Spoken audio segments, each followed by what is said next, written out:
Problem on Markov chain model. Markov chain model से related ये दिए हुए प्रॉब्लम सॉल्व करेंगे।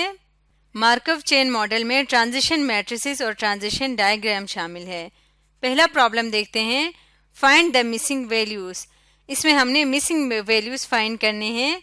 यहाँ पे एस से एस के ऊपर जो आ रही है वो वैल्यू मिसिंग है। फॉर एग्जांपल इसको हम नाम दे देते हैं एक्स, और इसी तरह से ये वाली वैल्यू मिसिंग है, इसको हम नाम दे देते हैं y। ए और डी के दरमियान कोई एरो या कोई लाइन नहीं है। इसका मतलब ये है कि इन दोनों के दरमियान कोई ट्रांजिशन नहीं है, यानी स्टेट ए से स्टेट डी में या स्टेट डी से स्टेट ए में कोई भी प्रोबेबिलिटी या कोई भी चीज़ शिफ्ट नहीं हो रही। अब जैसे कि हम जानते हैं कि किसी भी स्टेट से जो आउटगोइंग प्रोबेबिलिटी यानी इस स्टेट एस से जो बाहर की तरफ एरोस निकल रहे हैं उन सब का सम क्या होना चाहिए, 1 होना चाहिए। तो सबसे पहले हमने देखना है probability from S to S, यानी कि जो ये x है जिसको हमने क्या कहा है, इसको हमने x कहा है। तो सबसे पहले हमने x की वैल्यू फाइंड करनी है। तो इसके लिए हम जानते हैं कि प्रोबेबिलिटी फ्रॉम s जो है वो उसका सम किसके इक्वल होगा, सॉरी यहाँ पे a नहीं है, प्रोबेबिलिटी फ्रॉम s है, उसका सम इक्वल होगा 1 के। तो s से जो आउटगोइंग प्रोबेबिलिटीज हैं वो है 0.3 प्लस x प्लस 0.1। ये किसके इक्वल होना चाहिए, ये 1 के इक्वल होना चाहिए। x इज इक्वल टू फिर आएगा ये 0.6, क्योंकि 1 माइनस 0.4 इज 0.6। तो यहाँ पे ये वाली प्रोबेबिलिटी है 0.6। इसी तरह नेक्स्ट हम फाइंड करते हैं probability of from state. Next हम फाइंड करेंगे probability from state A to A. ये किसकी इक्वल हमने कहा है, इसको हमने कहा है कि ये y के इक्वल है, यानी कि हमने y की वैल्यू फाइंड करनी है। इसके लिए हम लिखेंगे सम ऑफ प्रोबेबिलिटीज फ्रॉम ए, वो भी 1 के इक्वल होना चाहिए। तो a से क्या क्या प्रोबेबिलिटीज निकल रही हैं, a से बाहर की तरफ कोई एरो नहीं है सिवाय a से a के ऊपर, तो y इज इक्वल टू 1। इसका मतलब y की वैल्यू क्या होगी, y की वैल्यू है 1। इस तरह से हमने यहाँ पे इस प्रोबेबिलिटी ट्रांजिशन डायग्राम के अंदर अननोन वैल्यूज को हमने फाइंड किया। नेक्स्ट क्वेश्चन देखते हैं, कंप्लीट द ट्रांजिशन डायग्राम। इसका ट्रांजिशन डायग्राम को कंप्लीट करना है and right the corresponding transition matrix if possible. तो पहले तो हमने इसके ट्रांजिशन डायग्राम को कंप्लीट करना है, उसके बाद हमने ट्रांजिशन मैट्रिक्स लिखना है। अब यहाँ पे जो अननोन वैल्यूज़ हैं, फॉर एग्जांपल इसको हम नाम दे देते हैं x और इसको हम नाम दे देते हैं y। तो हमने x और y की वैल्यूज़ फाइंड आउट करनी है। तो सबसे पहले फाइंड करेंगे probability from state a to a। इसको हमने कहा हुआ है x। तो sum of probabilities from a is equal to 1। a से जो आउटगोइंग प्रोबेबिलिटीज है उनका सम 1 होना चाहिए। तो यहाँ से हम देखेंगे एक तो है x और दूसरा है y, यानी x plus Y should be equal to 1। अब हमारे पास सिर्फ एक ही इक्वेशन है और अननोन 2 है। इसका मतलब ये हुआ कि हम डायरेक्ट इसकी वैल्यू फाइंड नहीं कर सकते, यानी इसकी कोई यूनिक वैल्यू नहीं है, बल्कि इसके मोर देन 1 सॉल्यूशंस होंगे। तो इसका मतलब ये हुआ कि इस ट्रांजिशन डायग्राम के अननोन वैल्यूज़ को फाइंड करना नॉट पॉसिबल। वो इसलिए क्योंकि इसकी कोई एक फिक्स वैल्यू नहीं होगी। तो जब हम ट्रांजिशन डायग्राम नहीं बना सकते तो हम ट्रांजिशन मैट्रिक्स भी फाइंड नहीं कर सकते। नेक्स्ट क्वेश्चन देखते हैं, complete the given transition matrix. इस दिए हुए ट्रांजिशन मैट्रिक्स को मुकम्मल करें and draw it's transition diagram, और उसके बाद इसका ट्रांजिशन डायग्राम बनाना है। तो इसमें हमारे सामने जो अननोन्स हैं वो हैं a, b, ये 2 हमारे सामने अननोन्स हैं। सबसे पहले तो हमने ये देखना है कि इस मैट्रिक्स के रोज का सम 1 आता है या कॉलम्स का। तो अगर हम कॉलम्स में देखें तो कॉलम्स का सम 1 नहीं आ रहा, रोज का सम 1 आ रहा है, क्योंकि कॉलम्स में 0.7, 0.3, 0.4 को प्लस करेंगे तो ये 1 से ज़्यादा आएगा। जबकि अगर हम रो में देखें तो इनका सम 1 आ रहा है, कॉलम का सम 1 आ रहा है।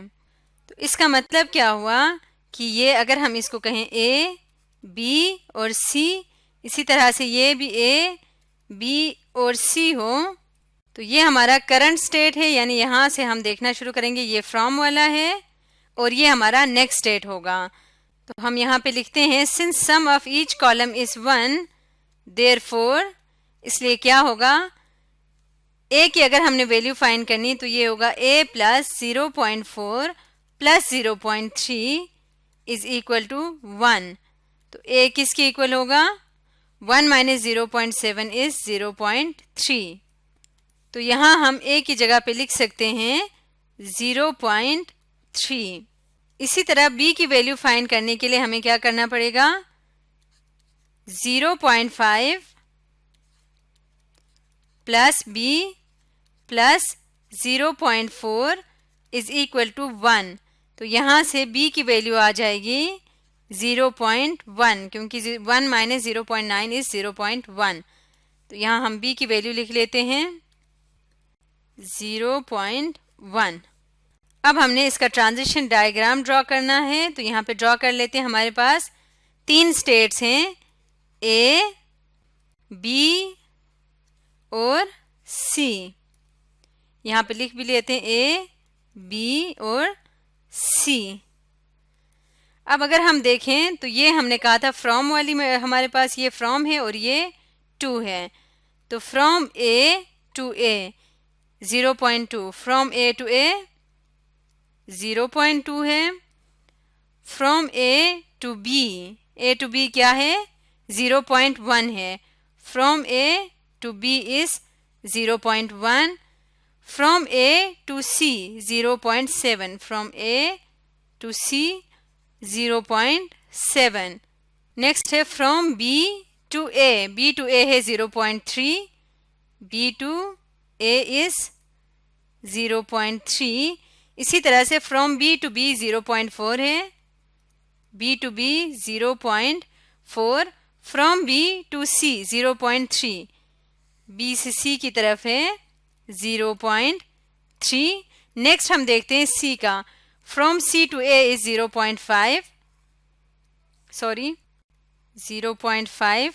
From C to B is 0.1, from C to B is 0.1 और from C to C is 0.4, C to C is 0.4। तो ये ट्रांजिशन डायग्राम है। अब हम एक वर्ड प्रॉब्लम देखते हैं। A Markov chain has 3 states A, B and C। एक मार्कव चेन के 3 स्टेट्स हैं A, B और C। The probability of going from state A to state B in one observation is 1। तो स्टेट A से state B में जाने की जो प्रोबेबिलिटी है वो 1 है एक ऑब्जर्वेशन में। The probability of going from state B to state A in one trial is 0.5, जबकि स्टेट B से स्टेट A में जाने की प्रोबेबिलिटी क्या है 0.5 है। The probability of going from state B to state C in one trial is 0.5 और state B से स्टेट C में जाने की प्रोबेबिलिटी है 0.5 and the probability of going from state C to state A in one trial is 1, जबकि state C से state A में जाने की प्रोबेबिलिटी क्या है एक ट्रायल में 1 है। Find the transition matrix and transition diagram. हमने ट्रांजिशन मैट्रिक्स और ट्रांजिशन डायग्राम फाइंड करना है। तो आपकी मर्जी है पहले ट्रांजिशन मैट्रिक्स फाइंड करें या ट्रांजिशन डायग्राम फाइंड करें। तो मैं पहले ट्रांजिशन मैट्रिक्स फाइंड करती हूँ। ट्रांजिशन मैट्रिक्स को हम हमेशा P से डिनोट करते हैं। P is equal to states हमारे पास 3 हैं, तो हम यहाँ पे लिखेंगे A, B और C। इसी तरह यहाँ भी लिखेंगे A, B और C। हम इस तरफ रखते हैं फ्रॉम और इस तरफ रखते हैं टू। आपकी मर्जी, आप चाहे तो यहाँ पे टू और यहाँ फ्रॉम रख सकते हैं। तो फ्रॉम A टू A हमने देखना है। The probability of going from state A to B in one observation is 1। सबसे पहले उन्होंने बताया फ्रॉम A से B में जाने की probability. From A to B is 1, तो यहाँ पे हम लिखते हैं 1। कोई और कलर चूज करेंगे, यहाँ पे लिखते हैं 1। इसके बाद उन्होंने कहा the probability of going from state B to state A in one trial is 0.5। तो from B to A is 0.5. The probability of going from state B to C in one trial is 0.5 from B to C, तो यहाँ पे आएगा ये भी 0.5 ही है। And the probability of going from state C to state A in one trial is 1 from C to A is 1। Find the transition matrix and transition diagram. तो अब हमने ये सारी वैल्यूज लिख लिए। अभी तक हमें ये वाली वैल्यू नहीं पता, ये वैल्यू, ये और ये वैल्यू हमें नहीं पता, इनको हमने फाइंड करना है। तो क्योंकि ये वाली साइड हमारी करंट स्टेट है तो करंट स्टेट्स का सम 1 आना चाहिए, तो इस इंफॉर्मेशन के अकॉर्डिंग हम इसको सॉल्व करेंगे। तो सबसे पहले इस रो का सम 1 आना चाहिए, तो यहाँ बी पे ऑलरेडी 1 है, इसका मतलब ये हुआ कि ए और सी पे क्या होना चाहिए, 0 होना चाहिए, क्योंकि इनका टोटल सम 1 होना चाहिए। इसी तरह से 0.5 को सम करें, वो भी 1 आता है, इसका मतलब यहाँ पे भी 0 होगा। और इसी तरह से यहाँ पे 1 है, तो इसका मतलब इन दोनों जगह पे भी 0 ही होगा, 0 एंड 0। तो ये हमारा ट्रांजिशन मैट्रिक्स है। अब हम ट्रांजिशन डायग्राम बनाते हैं। हमारे पास 3 स्टेट्स हैं, ए, स्टेट बी एंड स्टेट सी। ये 3 स्टेट्स हैं।